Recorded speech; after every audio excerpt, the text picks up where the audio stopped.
Today, what I've actually channeled through is all about motherhood, running your business, and sort of finding time for yourself. Now, disclaimer first of all, for the first 2 years of after my daughter being born, I did not really have time for myself at all.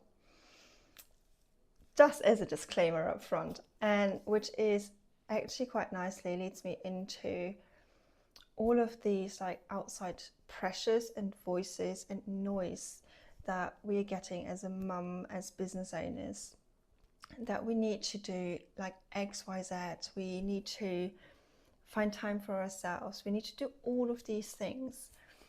And what I found within those first 2 years where I started up my business as well is I really lost myself.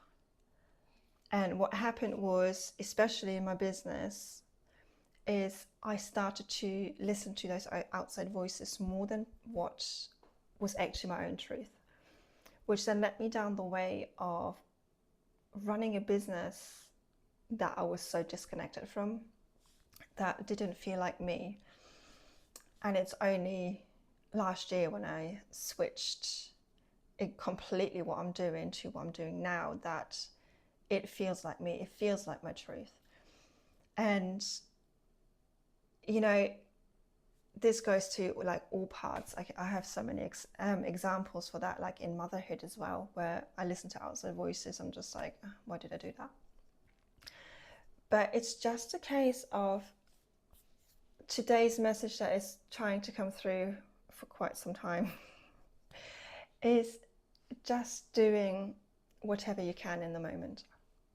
As mums, as business owners, it's so hard sometimes to find time for yourself, even just 5 minutes, because I couldn't do that for the first 2 years looking after a newborn and a sick husband. And I felt so guilty. But there will come a point where you can prioritize yourself, and different stages of our lives have different priorities. And sometimes, as sad as that makes me feel, and that I'm saying this, sometimes it's just not you, because other things have priority, and that's sometimes okay.